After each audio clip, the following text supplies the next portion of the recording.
بسم اللہ الرحمن الرحیم۔ راز اسلام آفیشیل چینل کے ناظرین، السلام علیکم ورحمۃ اللہ وبرکاتہ۔ میں امید کرتا ہوں کہ آپ سب اللہ تعالیٰ کے فضل و کرم سے بالکل خیریت سے ہوں گے،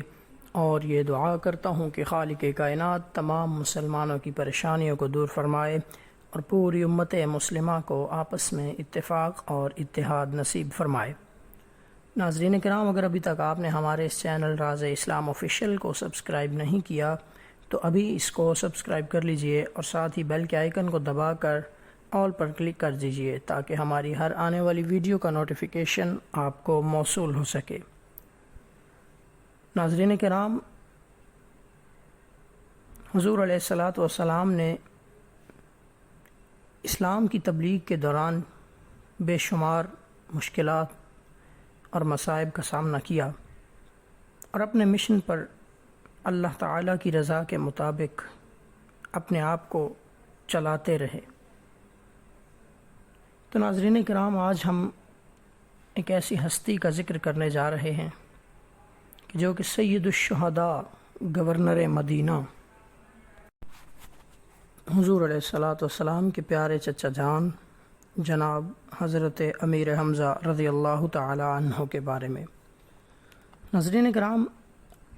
آپ کا نام مبارک حمزہ رضی اللہ تعالی عنہ ہے، جبکہ کنیت ابو یعلا یا ابو امارہ ہے، اور سلسلہ نسب حمزہ بن عبد المطلب بن ہاشم بن عبد مناف بن قصا، اور آقا علیہ الصلاۃ والسلام سے نسبت یہ ہے کہ سیدنا حمزہ رضی اللہ تعالی عنہ حضور سید عالم صلی اللہ علیہ وآلہ وسلم کے چچا بھی ہیں اور رضائی بھائی بھی، کیونکہ ابو لہب کی آزاد کردہ کنیز حضرت صوبیہ رضی اللہ تعالی عنہما نے آپ دونوں ہستیوں کو دودھ پلایا۔ اور سید الشہداء حضرت حمزہ رضی اللہ تعالی عنہ آقا حضور علیہ الصلاۃ والسلام کے خالہ زاد بھائی بھی ہیں، کیونکہ حضرت حمزہ رضی اللہ تعالی عنہ کی والدہ ماجدہ حضرت سیدہ آمنہ رضی اللہ تعالی عنہ کی خالہ زاد بہن بھی تھیں۔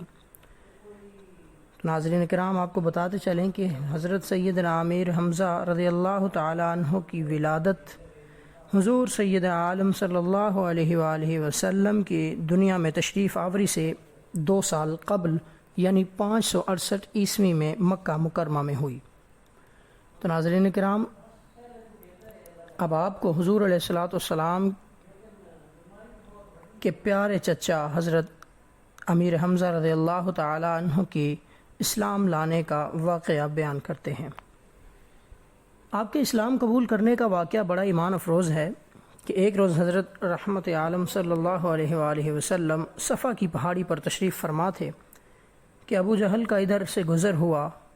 تو آپ صلی اللہ علیہ وآلہ وسلم کو دیکھا تو اس کے سینہ کمینہ میں بغض و عناد کا جو لاوا سلگ رہا تھا وہ پھٹ پڑا۔ اس نے نعوذ باللہ گالیاں دینا شروع کر دیں، تو حلم و وقار کے اس کوہ گراں نے جب اس کا جواب نہ دیا تو اس پر ابو جہل کا غصہ اور تیز ہو گیا۔ تو اس کے ہاتھ میں ایک ڈنڈا تھا، تو اس نے اس سے حضور علیہ الصلاۃ والسلام کو زخمی کرنا شروع کر دیا۔ آپ کے جسم اطہر سے خون رسنے لگا، لیکن اس پیکر تسلیم و رضا نے صبر کا دامن مضبوطی سے تھامے رکھا اور اف تک نہ کی۔ ابو جہل گالیاں بکتا ہوا اپنے مداحوں کی محفل میں جا بیٹھا، جو صحن حرم میں اس کے قبیلے والوں نے منعقد کی ہوئی تھی۔ حضور علیہ الصلاۃ والسلام خاموشی سے اپنے گھر تشریف لے آئے، اور عبداللہ بن جدعان کا گھر کوہ صفا کے بالکل قریب تھا۔ اس کی ایک لونڈی نے یہ سارا منظر اپنی آنکھوں سے دیکھا تو حضرت امیر حمزہ رضی اللہ تعالی عنہ اس روز جنگل میں شکار کے لیے گئے ہوئے تھے۔ ان کا معمول تھا کہ شکار سے واپسی پر سب سے پہلے حرم شریف میں حاضری دیتے، بیت اللہ کا طواف کرتے، اور پھر صحن حرم میں رؤسا قریش نے اپنی اپنی جو محفلیں جما رکھی ہوتی وہاں پر جاتے، سب سے سلام کرتے، مزاج پرسی کرتے اور تب گھر واپس جاتے۔ اس روز بھی اسی ارادہ سے وہ حرم شریف کی طرف جا رہے تھے کہ کوہ صفا کے پاس گزر ہوا تو عبداللہ بن جدعان کی جس کنیز نے ابو جہل کی اس لائن زیادتی کا دل خراش منظر دیکھا تو وہ ان کا راستہ روک کر کھڑی ہو گئی اور کہا، ابو امارہ،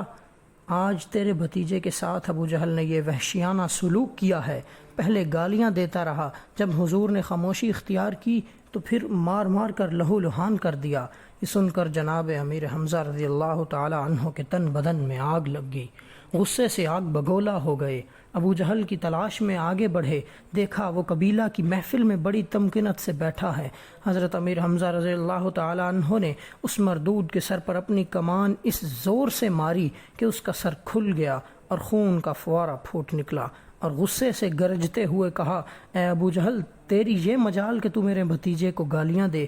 قبیلہ بنو مخزوم کے لوگ اپنے سردار کی اس رسوائی پر بڑے سیخ پا ہوئے، اٹھے کہ جناب حمزہ سے اس کا بدلہ لیں گے، لیکن ابو جہل بہت ہی شاطر تھا۔ وہ جانتا تھا کہ جناب حمزہ جیسے شیر دل کا مقابلہ ان لومڑیوں سے نہیں ہوگا، خام خواہ کئی جانیں ضائع ہوں گی، اور اس نے اپنے قبیلے والوں کو کہا، ابو عمارہ کو کچھ نہ کہو، بخدا میری غلطی ہے کہ میں نے اس کے بھتیجے سے بد کلامی کی ہے۔ سید الشہداء حضرت امیر حمزہ رضی اللہ تعالی عنہ پھر حضور رحمت عالم صلی اللہ علیہ وآلہ وسلم کے پاس گئے اور کہا، پیارے بھتیجے، تم یہ سن کر خوش ہوگے کہ میں نے ابو جہل سے تمہارا بدلہ لے لیا۔ تو اس پر پیکر شفقت و محبت حضور اکرم صلی اللہ علیہ وآلہ وسلم نے کیا ارشاد فرمایا کہ اے چچا، میں ایسی باتوں سے خوش نہیں ہوا کرتا، ہاں تم مسلمان ہو جاؤ تو مجھے بہت ہی دلی خوشی ہوگی۔ تو چنانچہ حضرت امیر حمزہ رضی اللہ تعالی عنہ اسی وقت مسلمان ہو گئے، اور سید الشہداء حضرت امیر حمزہ نے اسلام قبول کرنے کے بعد حضور اکرم سے گزارش کی کہ پیارے بھتیجے، اپنے دین کا کھل کر پرچار کیجیے، اللہ کی قسم مجھے دنیا بھر کی دولت بھی دے دی جائے تو میں اپنی قوم کے دین میں رہنا پسند نہیں کروں گا۔ تو سید الشہداء حضرت امیر حمزہ رضی اللہ تعالی عنہ کے اسلام لانے سے دین اسلام کو تقویت حاصل ہوئی، عالم کفر پر ایک رعب طاری ہو گیا، بے آسرا مسلمانوں پر مشرکوں کی ستم رانیوں میں بڑی حد تک کمی آ گئی۔ آپ کے اشعار جو آپ نے اپنے ایمان لانے کی خوشی میں بطور شکر و حمد کہے، آپ بھی انہیں پڑھیے اور لطف اٹھائیے۔ حمدت اللہ حین ہدا فؤادی الی الاسلام والدین الحنیف۔ ترجمہ، میں اللہ تعالیٰ کی حمد کرتا ہوں جب اس نے میرے دل کو ہدایت دی اسلام اور دین حنیف کی طرف۔ تو ناظرین کرام، یہ تھے جناب امیر حمزہ رضی اللہ تعالی عنہ، حضور علیہ الصلاۃ والسلام کے پیارے چچا جان، جنہوں نے دین اسلام کی تبلیغ میں حضور علیہ الصلاۃ والسلام کا بالکل ساتھ دیا اور جنگ میں بھی شریک ہوئے۔ تو میں دعا کرتا ہوں کہ اللہ تعالی تمام مسلمانوں کو صحابہ کرام اور حضور علیہ الصلاۃ والسلام کے نقش قدم پر چلنے کی توفیق نصیب فرمائے اور دین اسلام کی تبلیغ کرنے کی توفیق نصیب فرمائے۔ آپ سے پھر ملاقات ہوگی ایک نئی ویڈیو کے ساتھ، تب تک کے لیے اجازت دیجیے۔ اللہ نگہبان۔